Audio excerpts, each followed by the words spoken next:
my Be Health Empowered family. Welcome, welcome, welcome back to another week of Excuse Me, Doctor.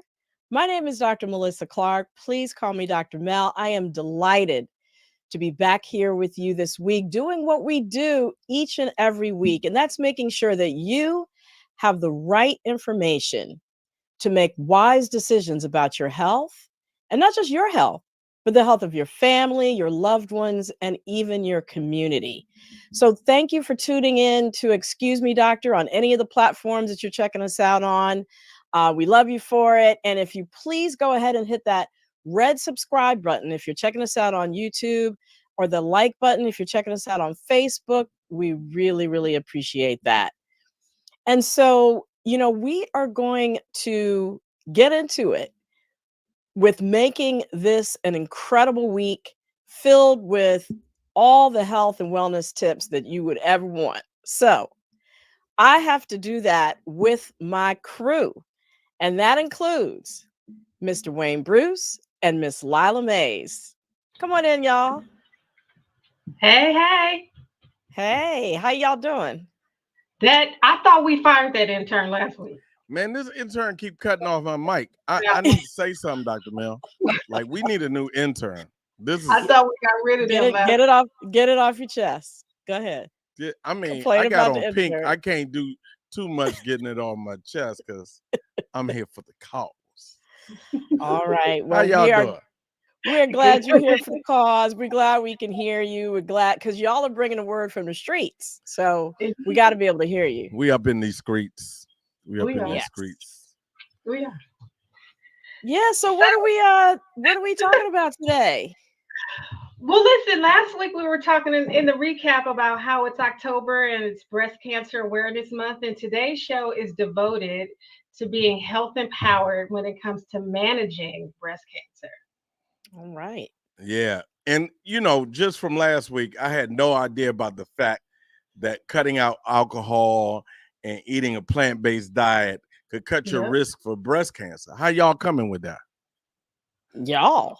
I mean, men unfortunately get breast cancer too. So this is not just about women and the health changes that we're making. We all are in this together. We all have to make these changes.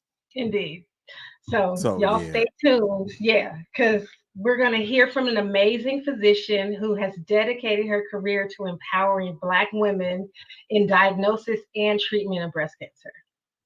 Yeah, and we also have a very special guest, one of the most talented. She's your favorite singer's favorite singer. You know what I'm saying? Like, she is incredible and talented vocalist, and she will share her empowering journey of her breast cancer journey. And she shared it already on her social media platforms, but we get to hear it tonight in person, and she's one of my favorites. Yes, absolutely. So we are honored to have them both. This is going to be a great show. Y'all stay tuned. And not only stay tuned, go ahead on right now and share it. And share it again and share it again and again with everybody that you know who needs this information. So we're going to pause for a half a second while you do that. Share. Share. And always remember, we're here for you. So we want to make sure that you're putting your questions in the chat and putting your comments in the chat because, we're going to get to it as we go along. So, get those fingers a type and get them all ready. But before we do all that, we got to go to the week that was in health and wellness. Yeah. Here we go. Oh, what happened to our sound effect? Okay. Hold on. Where's our sound effect? Where's the intern? You fired her. Or him. That intern is terrible. It's terrible. They left us with a. They left us. Oh, Lord. All right. The week it was. There we go. All right. COVID. Not one and done, huh? It is not. So what we're seeing now, we have the benefit of 4 years of looking back at information about COVID data, about COVID. And we're seeing, unfortunately, that having had a COVID infection increases the risk of heart attacks, strokes, and other major cardiovascular events for up to 3 years after the initial infection. 3 years? 3 years? 3 years. And this is based on medical records from over 250,000 people. So this is not like just a little study off in the corner. They looked at people who had COVID in 2020, and they saw that they had 2 times the risk of heart-related events compared to those who didn't contract COVID. And if you were hospitalized with COVID, that risk tripled actually, as opposed to doubled. Good. Wow. Oh So my what goodness. can we do? Because just about everyone has had COVID at this point. That is true. And if you've had COVID, I mean, I've had it twice, unfortunately. So if you were hospitalized for it, I would say be extra vigilant about your heart health, including managing your blood pressure closely, managing your blood sugar, trying to lose 20% of your body weight if you're overweight, managing your cholesterol, eating a diet high in fiber, moving 30 minutes a day, 5 days a week, all those things that we know we need to be doing. Mhm. Right. In addition, I would say also talk to your doctor about taking low dose aspirin. Don't just start it on your own, Okay. because low dose aspirin does, those people who are on it, it appeared to reduce the risk of heart attacks or strokes in people who were hospitalized for COVID. So again, don't just start it, talk to your doctor about it, because some people are allergic, some people can have side effects. So it's important to do that move in conjunction with your doctor. Okay. All right. So y'all heard Dr. Mills said talk to your doctor first before you just start taking aspirin because it has its own side effects possibly. But what about the vaccine? Does that protect? So this particular study that I'm talking about in circulation, it didn't examine how COVID vaccination impacts the risks, the risks that I talked about. But most experts agree that vaccines, because they reduce the likelihood of a severe infection, probably also lower the risk. Okay. Okay, there we go. Not a one and N- done. Not one and done. So that brings us to number 2. And I'm always good for number 2. Anyway, look, I just want to let everybody know I'm an athlete, and but I'm only an athlete on the weekends. So I need all my weekend warriors to unite. How about that, Dr. Will? Well, it does. It turns out that in the Heart Journal circulation, it showed that people who exercise only on the weekend, so the so-called weekend warriors, have just about the same benefits from exercise compared to people who do it throughout the week. And compared, together, both of those groups, both the weekend warriors and the weekday warriors, did much better than those people who were inactive. So does inactive mean like the couch potato? No, You actually, what it actually means is if you get less than 150 minutes per week of moderate to vigorous physical activity, like brisk walking or cycling, then you're considered inactive. wow, that's awesome. So if my life is too hectic during the week, I can make it up on the weekends as long as I go hard. Go hard. Yep. So those weekend warriors had a lower risk of developing more than 250 diseases, and especially high blood pressure and diabetes. So the bottom line is, no matter what you choose your workout pattern to be, what's the most important thing is to stay active and basically make sure you're getting it in. Come on Okay. now. All Come right, on, weekend weekend warriors. warriors. Unite. Come on. I'm, Unite. I'm I'm trying to close my rings every day, but y'all go There get you it, go. weekend warriors, go get it. Everybody has their thing. um, listen, I had to take number 3 because this is a big one for me. They say Joe don't go with everything. Let's tell the people about this, Dr. Bell, because I takes everything with my Joe. So let's get it to So we by Joe, we talk about our morning Joe, our coffee. And coffee is a drug. Okay, let's be clear. be And clear. it can let's be clear. And it can affect the time that it takes food to make it through your digestive system.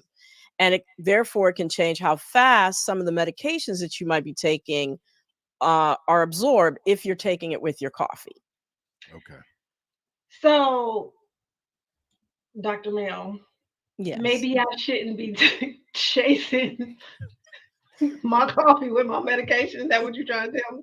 Because I Uh, do uh, every morning. I usually take my medication with my coffee, but let's tell the so people what they should do. Well, it depends what kind of medication you're taking, right? It doesn't apply to all medication, but there are certain classes of medications that you should be not taking with coffee. So I'm going to run them down. Number one, thyroid medicine. If you're taking medicine because you have a low thyroid, so levothyroxine is the name of that drug, you probably don't want to take it with your coffee because it can affect the absorption of it.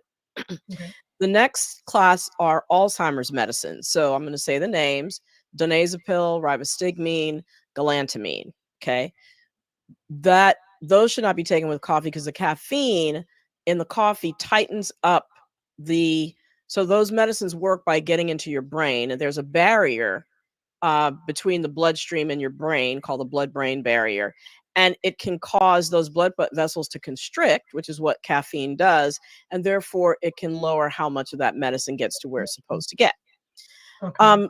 The third out of four are osteoporosis medications. So that's residronate or abandronate. So that osteoporosis is a disease where as you age, your bones get thinner, and also Mhm. certain chemotherapy medicines can cause that too. So if you're taking those medicines, again, don't take it with the coffee because it makes those drugs less effective. And finally, last but not least, medications for depression. So amitriptyline, uh, imipramine, and others. You can check with whoever's prescribing your antidepressant medicine. Oh, fluvoxamine is another one. Mhm.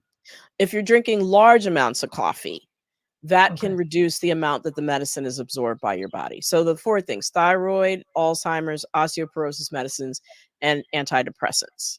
Talk to your doctor, check if coffee, or your pharmacist. Pharmacists are great Oh, sources yeah. of information on this. Check with Okay. them to see if the medicine you're taking might be interacting with your morning, afternoon, or for some people nighttime dose of Okay. coffee. So I shall. so Dr. Mel, is it the caffeine in the coffee? Yes, it is the caffeine in the coffee. It is, like I said, it's a drug. So it could Mhm. be tea also.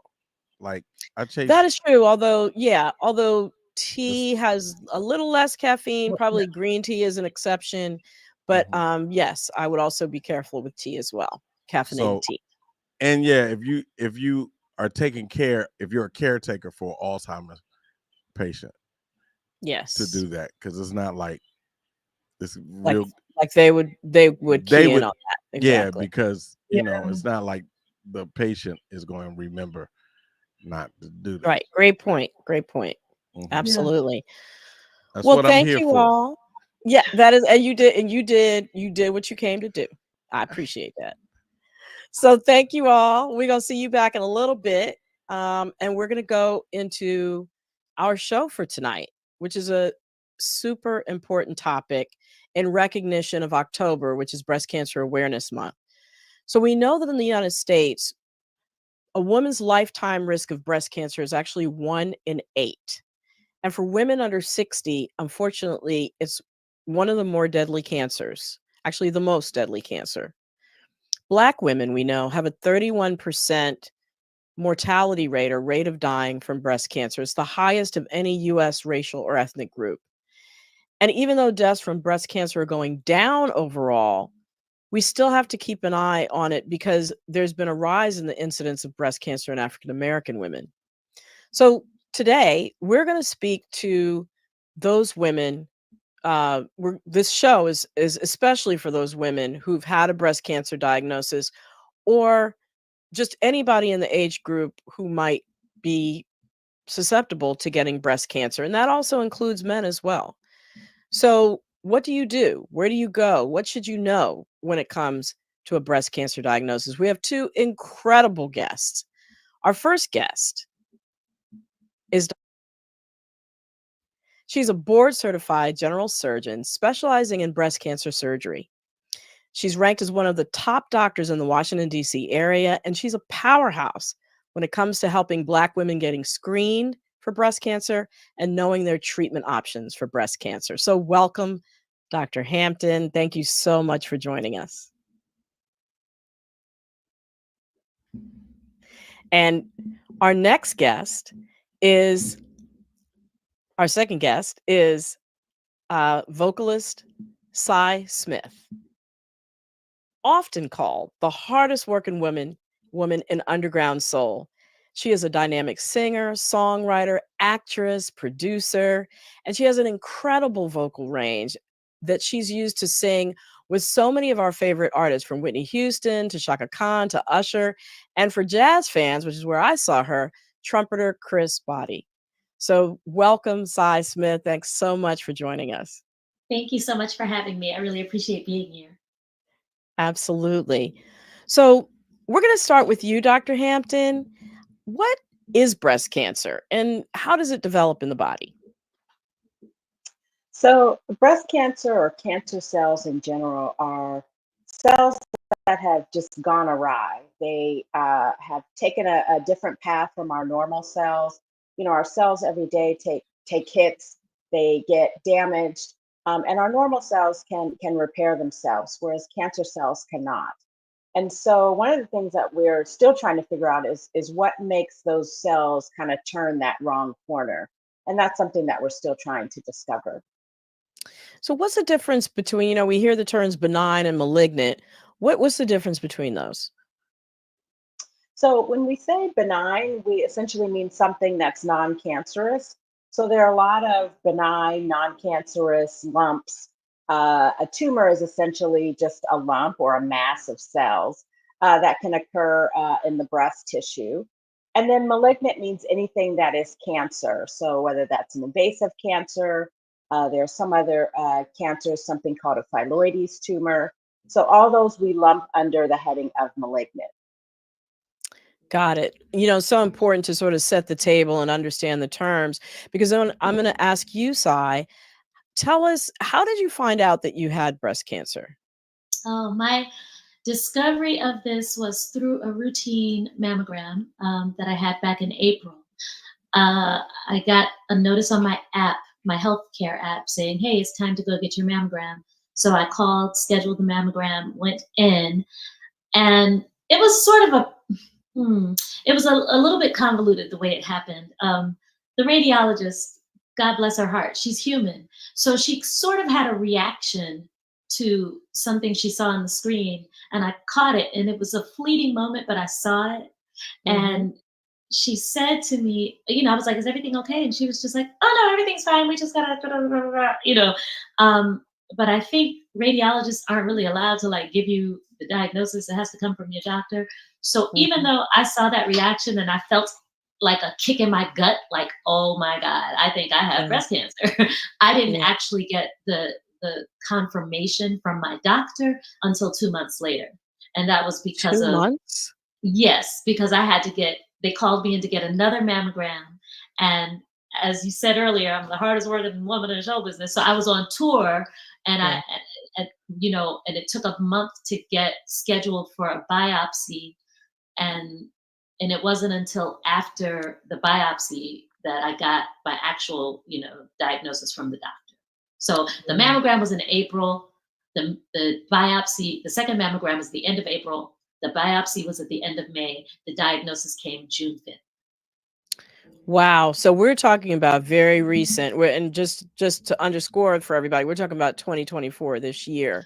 And Yes.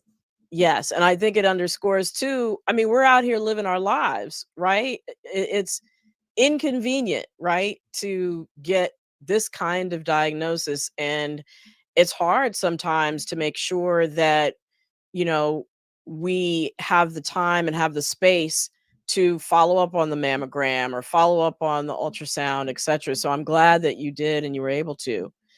Um, so Dr. Hampton, are Black women more likely to get breast cancer? So we actually get breast cancer at a lower rate when compared to our white counterparts. However, when we look at the mortality rates, we die at a 40% greater rate when compared to all other ethnicities. And one of the challenges is that we tend to get breast cancer at younger ages. So, under the age of 45 and even under the age of 40, which is a problem because those women aren't at an age where we're starting to get regular yearly mammograms. Yeah. So thank you for highlighting that the age is 40. What are some of the things that we should be advocating for as Black women in terms of, if we have a concern, starting to get screened earlier? Yeah, so I think it's important that if any woman, no matter her age, has any type of issue, breast pain, a lump that doesn't go away, nipple discharge that seems out of the ordinary, that it is important to go and talk to your doctor, and at least see if they will get some type of exam, an ultrasound or even a mammogram. If you find that that's not happening, then I recommend going to a breast specialist to have a conversation, get evaluated, and then typically the breast specialist can send you for that imaging. So are you an advocate of breast self-exams? Because I know that's been very controversial in terms of the national guidelines, but so many people anecdotally say, my partner felt a lump or I felt a lump, and that's what made me go in to get checked. Yeah, I still believe in breast self exam. I think it is important for women and men to know what is normal for them. And so I think the way we taught breast self exam was a little scary. So I look at it as just learn your normal. Every month, Mm, do your own self check and just learn your own lumpy, bumpy characteristics so that if something feels different, it's going to stick out to you. And then you're going to want to mhm. let your doctor know about that. Sure, sure. So Sai, I want to continue, you know, traveling with you on this journey.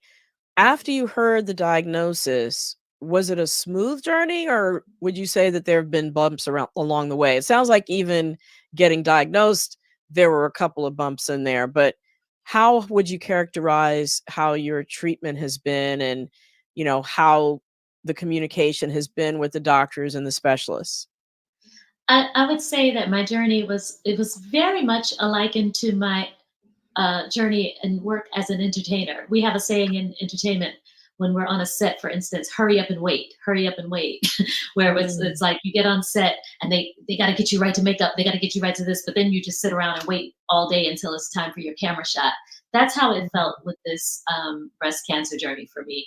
I had to like hurry up and get back in for this mammogram, but then I had to wait a long time before I could get in for my biopsy for a couple of reasons. It wasn't just that they didn't have space. It was that by the time they did have an appointment for me, I had to be on the road. So then I mm, had to wait, until I came back, um, which made it really strange for me because I was on the road. I was in Europe. Imagine singing, for 2,000 people every night, yeah, feeling good when you actually feel like you probably have a full-blown carcinoma in your breast, yeah, that you yeah. can't do anything about. But the show must go on. So it wasn't until I really could get in after that biopsy and finally got assigned a breast specialist or a breast surgeon, that I felt like finally I can talk to someone and figure out when the disruption to my life is going to take place. Mhm, After mhm, I got in with that person, and she is a wonderful breast surgeon. I was so happy that she's a Black woman. Um, mhm. I was able to really talk frankly with her and discuss my concerns and all my scheduling conflicts and what is this going to mean for my life and what kind of treatment am I going to have. She really helped me because she was able to talk to me like a real person, and that made the journey much smoother from that point on. Yeah. Yeah. How did you navigate though that hurry up and wait thing when you were on tour and you didn't have how from a mental health and emotional health standpoint, how did you get through that?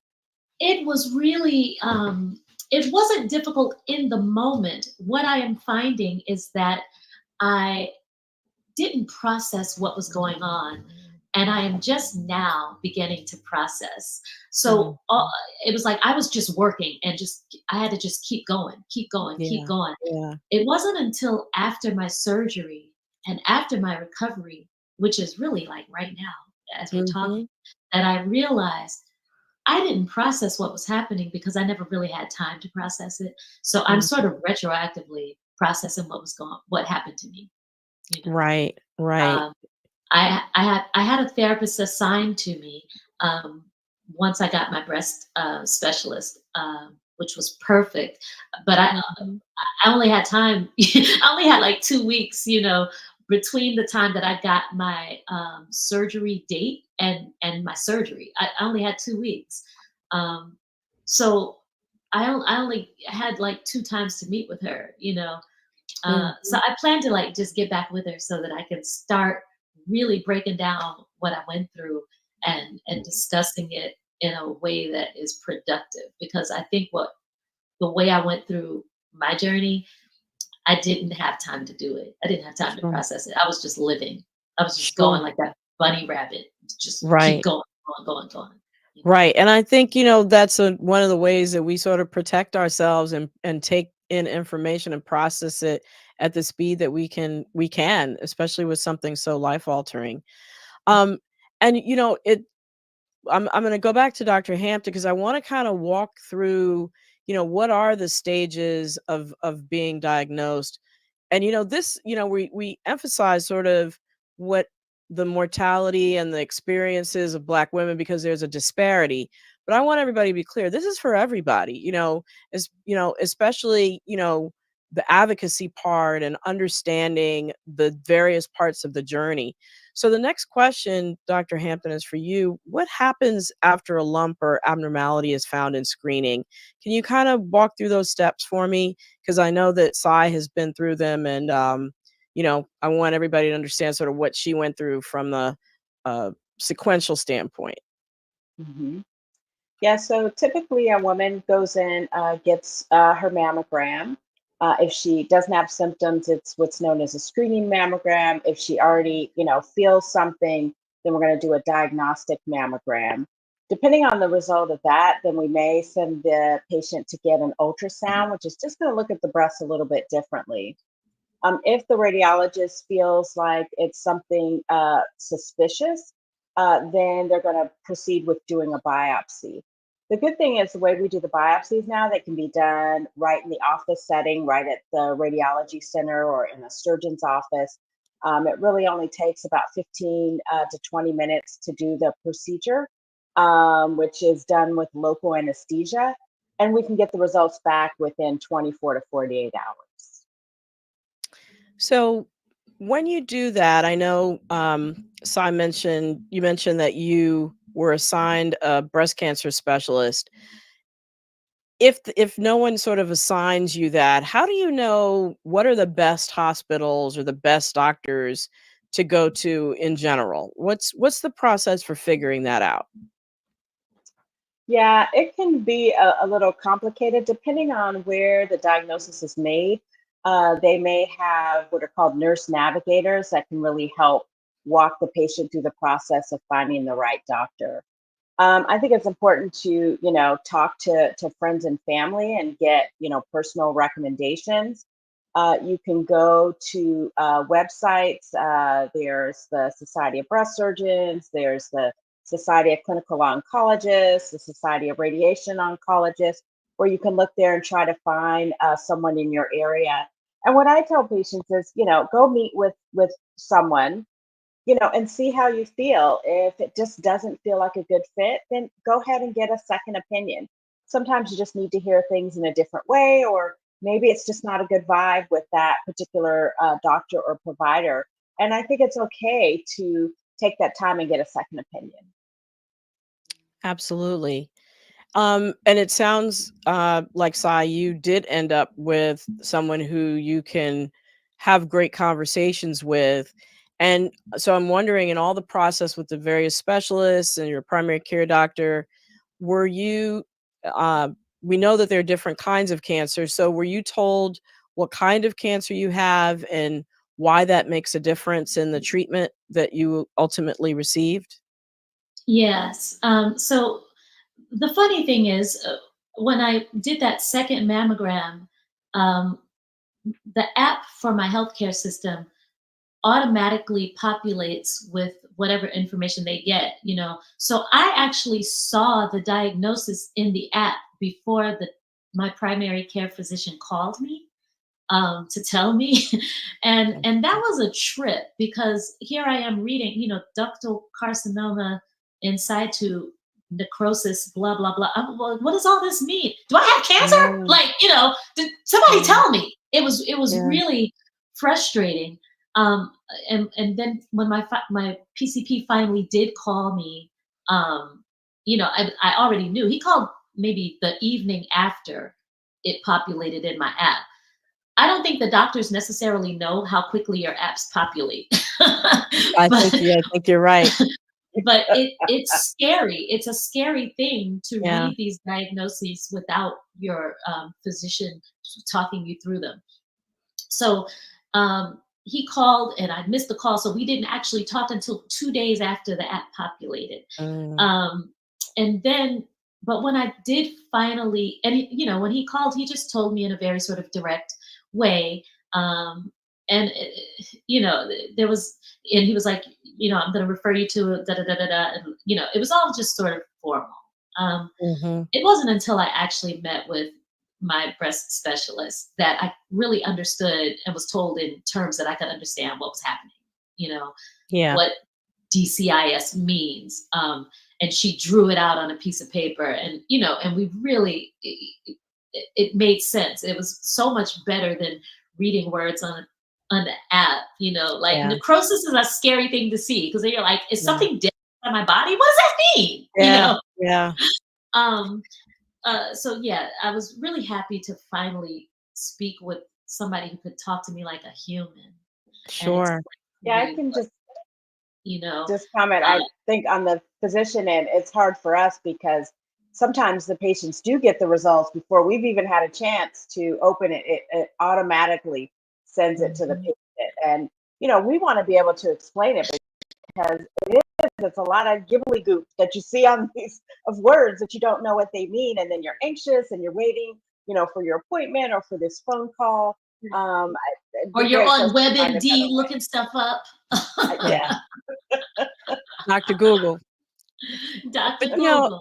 yeah, and it's a double-edged sword, right? Because, there are regulations that say patients have to have access to their information, and actually you have the right to get your medical records sent to you, but it's been a trade-off, just as Dr. Yeah. Hampton is saying. It's like, normally that's what your doctor is for, to sort of walk you through it and give it context. And when you don't see it out of context, it can be extremely scary. So, yeah, I'm sorry that that happened, and unfortunately, I know it's probably going to happen with a lot more other patients as well. Yeah. Um, so, Dr. Hampton, why is it important to know what type of what type of diagnosis you have when it comes to breast cancer, and how does that play into knowing whether you need surgery or radiation? Can you walk us through that a little bit? Yeah, so it's really important to know the particular type of cancer. Is it in the ducts? Is it in the lobules? Is it an invasive breast cancer, or is it like size, a non-invasive breast cancer? We also want to know the hormone status. Are these tumors that like our hormones, or do they not? All of those factors help us to come up with a treatment plan, and it's very individualized. And thank goodness, because 20, 30 years ago, everybody got the same treatment. But Mm. now, because we have so much more at our fingertips, the surgeries are better, there are a lot more options. Radiation, there are a lot more options, and even less radiation. And even the chemotherapy medications are a lot less. And we realize is that we really want to treat everyone, but we want women to continue living full lives during and after treatment. I like that you highlighted that treatment is really highly customized. Can you talk a little bit about what your organization does and the role that it plays in helping ensure that women get a timely diagnosis if they do indeed have breast cancer? Yeah, so I have a foundation, Breast Care for Washington, and we are a mammography screening facility.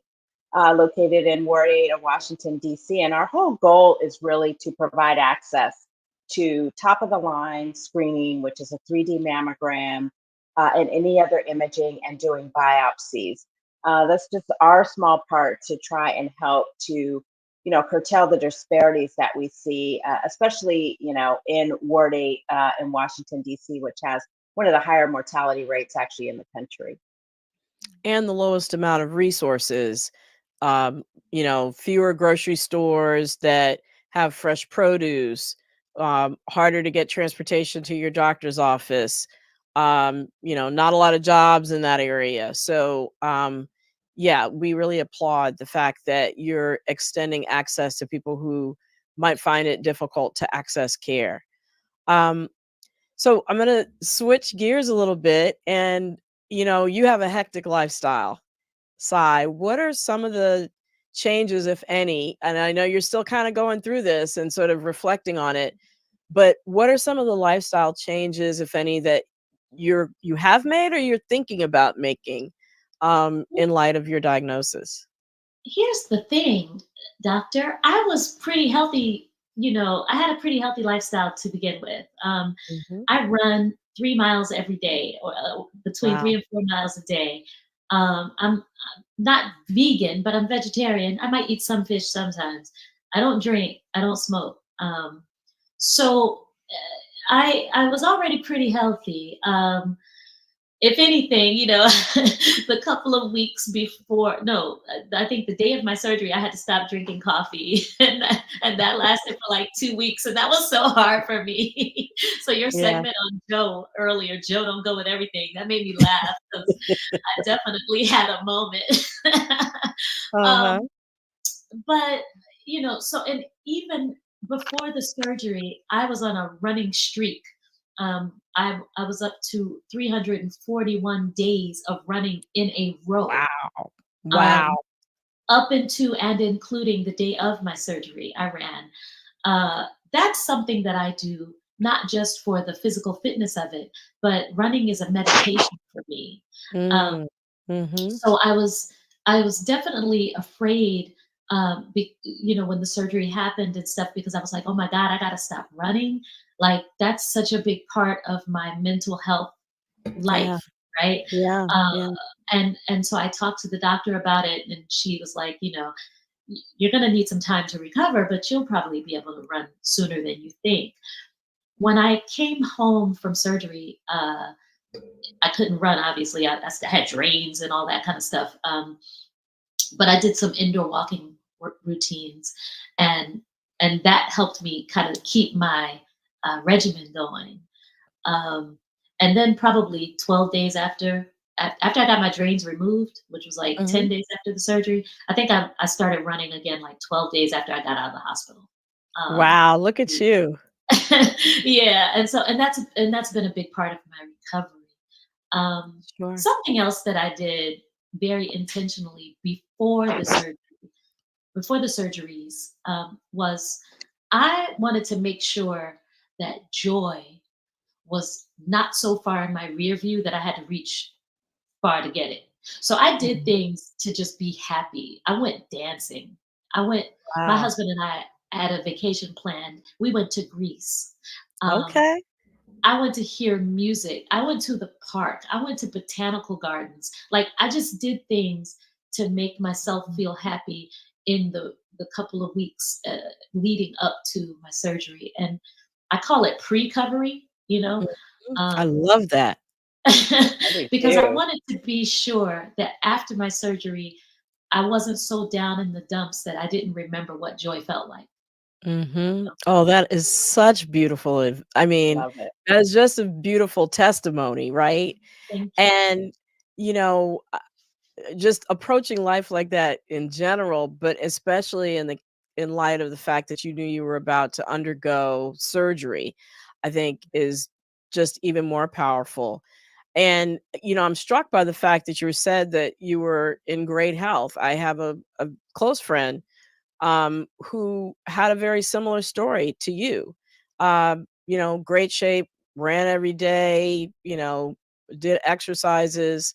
Um, I can't say that I can't say that she was a vegetarian. I can't say that at all. It's okay. But she was very physically fit. So for Dr. Hampton, what do you tell the patient or the woman or man who, ends up with a breast cancer diagnosis despite, doing all the right things? Yeah, so the two biggest risk factors for breast cancer are being a woman and having breasts. Two biggest risk factors.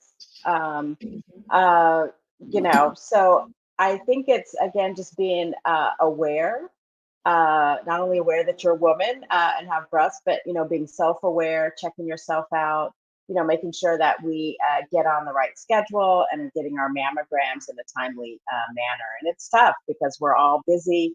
We're working women. I myself have come off schedule with my mammograms as well, so I get it.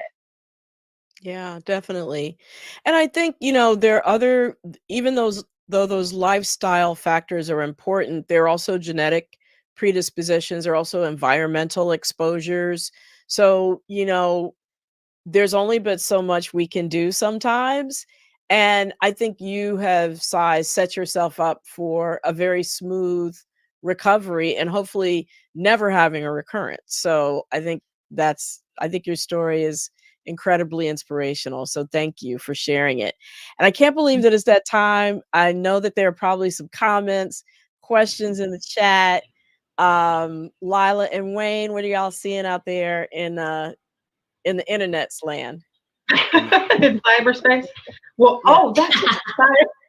I didn't mean to shout out your handle, but um, I have a question.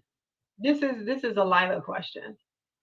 Shout out to my mom who's watching, who is actually a breast cancer survivor. Hi, mommy. Um, Hi, Mama Lila. hi, Mama Paige. Um, After a mammogram, I had one. I get my routine screenings, doctor, and my doctor came back and said, negative, but here's your calculation for lifetime risk. And what we haven't discussed is, what is that calculation? Can you break that down for us? Yeah, so there are a lot of different types of calculations. There's something called the Gale model. There's something called the Klaus model. There's something called the Tarek model. And what we're trying to do is gather information about the patient, her family history, things about her weight, her height. Has she been on birth control? Has she been on other hormonal medications? Has she had biopsies? And they put it into this algorithm and it spits out a number. And so anything over 20% lifetime risk means that you should get screened and followed very closely, probably be followed in a high risk program with a breast team, and not only getting mammograms, but it may even include breast MRI as a part of the screening. Exactly, I was going to say. So, in full transparency, I've had all the things. I've had to have a couple of biopsies. My mom is a survivor, and so it did. I was like, "What is this based on?" And he and I haven't had a real conversation, but that was super helpful. Just what you said. There are so many things that factor into what our risks are. When you have some questions, I have some questions. If you don't, Yeah, I have some questions. So this is from our chat. We got Yvonne wants to know, how long is a general recovery once you go through a episode or just get the diagnosis? You should take this. Oh, go ahead, Sai. I was going to say, so I keep saying surgery, but to be specific, I had a left side mastectomy and reconstruction. My reconstruction was built from tissue from my abdomen. I didn't get an implant. I used tissue from my abdomen. So I have one scar going all the way across my waist, and then I have the scar under my breast from where they removed my left breast. Mm-hmm. Wow. I think the doctor told me, 6 weeks is usually what it takes. I told her I'm gonna give you 3.5 because I got a show in London, because that's what I had, you know. So I took 3.5 weeks to recover, but I think on average for and all of this really depends on the patient, I'm sure, and I'm sure both doctors will chime into this, but it really depends on the patient and what their health is going in and, you know, coming out of it. I was already super healthy. Like I said, I started running 12 days after I got discharged. Wow. So my recovery is a little bit different. And you had your pre-recovery routine too. Right. I had my Come on now. pre-recovery routine. Yeah. My pre-recovery. Recovery. Yes, I think it can depend. It depends on the type of surgery that you have. Depends on, you know, do you have drains? Do you not have drains? So all those things really play into recovery. But I think, you know, Sai is just a great example of, you know, if you get yourself healthy before you have your surgery or go into treatment, you know, you're just going to recover a lot faster. So bravo. I love it. Mm-hmm. So I would like to step in here and say to a couple things. One, you know, we grew up, our friends are our family, and our friends throughout school have been you know, our family. I want to shout out my good friend who's watching tonight, Sandra Hawkins Beard. She was on the show last year telling her story as a breast cancer survivor. Also, and I just want to say it's personal to me because I lost my sister. I lost a sister to breast cancer. And you know, some people every year would see me at this time have pink strings on my guitar. I am in the music industry. I still do music and everything. And and the reason we have Sai on is because you know, she's a friend as well as a musician. And like your favorite singer, I said that in all honesty, that she's incredible. But one of the things that absolutely, and I've been following her journey. Now, I'm not running 4 or 5 miles a day. I'm watching Sai every day on her Instagram.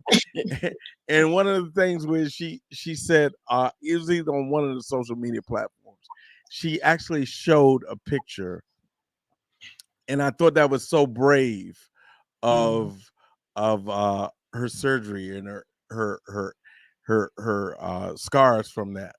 And you know, our scars make us who we are, and your scars make are you're going to you have done great things by showing people your scars, because people go through that every day and are ashamed of it, and you bringing that to light is amazing. And I want to tell you that as your friend, as your brother, and just as a fan, because I am all right. Thank you so you. much. So Lai, I really wanted to share that, you know, share my journey, my scars and everything, because I wanted people to see, even though it's scary, or it can be scary, that you still come out of it okay, you know, and that everything is going to be okay. This is just what it looks like temporarily. I look like a barrel. You know, everything was swollen, and the sutures and the drains, and it just looks really scary. But I wanted people to see it. It's okay. Everything's gonna be okay. This is just what you go through to get to the okay part. You know? Get to the other side. Yes. Yeah. Absolutely. I have to say, so we're gonna give Sai her flowers while she's on the show. Yes, absolutely. Because the young woman that you are seeing here, her energy, the way she speaks, the way she sounds, that this is who Sai Smith is. And so I get to honor that lovely woman that you show up as all the time, Sai. Thank you. Y'all got me crying over here now. So I'm the only one trying to stay dry-eyed here, but you know, they welling up. They are welling up. I don't want to make light. I have Janet Curtis in the chat says, I had my left breast mastectomy and reconstructive surgery with an implant. How long can the implant stay in? It's been 6 years. Shout out to you, Janet, also. Yes, absolutely. And that one's for you, Dr. Hampton. Yeah, so typically implants last about 10 years, give or take. So I think it's important to go back and, just meet with your plastic surgeon about year 8 or 9, just for a checkup, see what they think, and get their recommendation on if it's okay to stay in for a little bit longer, or if you have to think about replacing it. Okay, there All you right. are. Janet. All right, doctors. How can Black women find out about clinical trials around breast cancer, Dr. Hampton? So there's a easy website, clinicaltrials.gov, and that's run by the NIH. And I think they've made a lot of improvements where you can look by, cancer type. You can look to find in particular locations. And I would say, to get some that you think may apply to you, and go and take those to your team, your healthcare, your oncology team, and see if you might be a candidate for any of those. I think it is very, very important that we, as women of color, men of color, really try to get involved in clinical trials. And I know, we all know what has happened in the past, but I choose to look at it as what happened in the past is the reason why we have so many regulations. There's so many rules now surrounding clinical trials that are very protective, so that we don't have to go back to the past. Well Indeed. said. Yes. Absolutely. And with the genetic mutations or genetic variation with breast cancer, because more and more diverse women have been diagnosed and research has been done on the types of breast cancer they've had, we now have much more a greater understanding of the genetic variation that happens across populations, because people have agreed to allow their tissue to be entered Right. into the biobanks and really examined. So we've made strides, as Dr. Hampton said. So I we think also also thank those people that have done that. I'll also make a comment. I mean, you can be in a clinical trial that's even easier than that. I mean, I'm enrolled in a clinical trial called the Wisdom Study, where all I have to do is get my mammogram that I need to get every year anyway. I Right. go onto the site, I fill out a questionnaire, I upload my mammo results every year, answer questions. So, clinical trial doesn't always have to mean we're taking tissue, or you giving you Right. medication. So there are a lot of different ways that we can really be impactful, and really help to get answers for our future generations. Yeah. Exactly. I want to say there's an app on the iPhone too. When I find it, I'll drop it in the chat for folks. Sai, you kind of Okay. spoke to this, and I thought it was great about your running as your medicine. Any other advice for wellness for anyone who is a survivor or going through? Any other tips? That's for the whole panel. I know for me, advocating for yourself as a patient is really important, because although this was my first time being diagnosed with cancer, it's not my first cancer scare. Back in 2019, I had a lump on my breast, and I went in, and this lump was something that I felt, it was palpable, like I could feel it. And so I went to my gynecologist because it had been there for a while. And I just said, I think we should check this out. And my gynecologist is also a Black woman. And she said, yeah, let's check this out. She was like, I think you're okay, but let's look at it. And I think she did an ultrasound, and then she sent me to a breast specialist. The breast specialist, I don't remember his name. There was an Italian last name. I wish I could remember. But he said to me, I think you and your gynecologist are overreacting. And it made me feel so small in that moment, Yeah. because I felt like, well, should I not have brought this up to her? And he was just like, but I'll do it anyway. But I think you're fine. He was like, there's a 99.99.99% chance that it's benign. All I could think was, my aunt passed away from breast cancer. Two of my other aunts have had breast cancer. Can you just do the thing that we asked you to do without, Right. belittling me or talking down to me like this? And it made me feel small, to the point that, the next year I think it was probably 2 years before I got a mammogram again, because I felt like I was. Mhm. He ended up Mhm. doing an aspiration of this. They were just cysts. They were benign. He ended up aspirating the couple of cysts that we had, and he did the biopsy and checked out, and told me everything was fine. But what he did tell me that he didn't know going in was that I had so many cysts in that breast that he couldn't count them all. Wow. I'm just cystic. But, we wouldn't have known that had my OBGYN not said, let's explore this. Let's find out what's going on. So I, I would say the first step to, taking care of your health is advocating for yourself, no matter what, even if your doctor doesn't have the best bedside manner. And, just make Mhm. sure you step and say, just look at it anyway, doc. Like, Yes. I need to know what's going on. Yes, and good for you, and you bring up that advocacy part is so huge, and also the fact that you have a family history is additional fuel as to why you should have advocated as you did. And I just want to highlight that if you do have a family history, that's even more reason to be cautious and vigilant.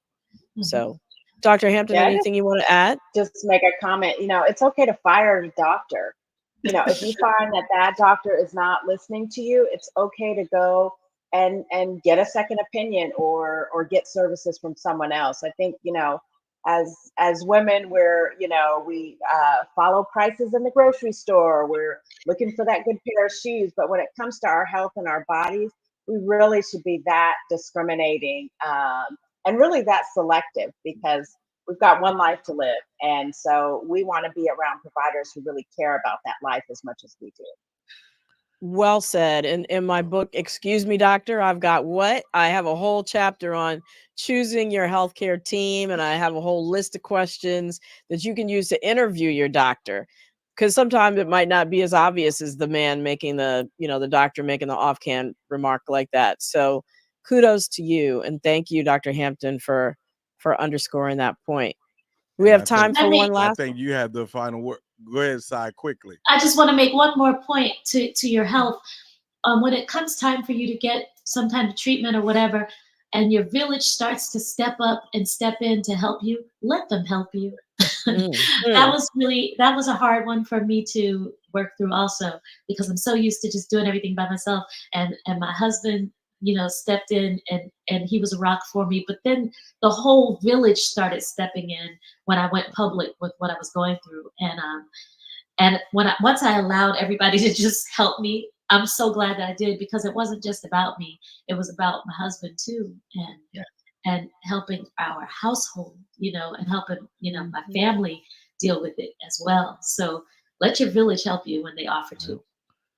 And that's the amen. final word. There's a saying, giving and receiving are one.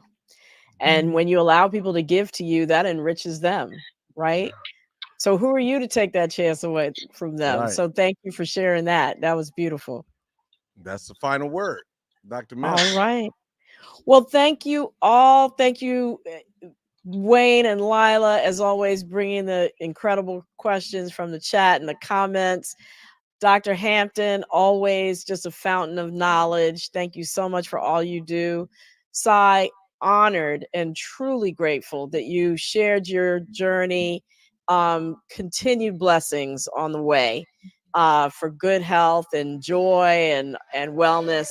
Thanks, my Be Health Empowered family. We'll see you next week. And until then, be wise, be well, and be health empowered.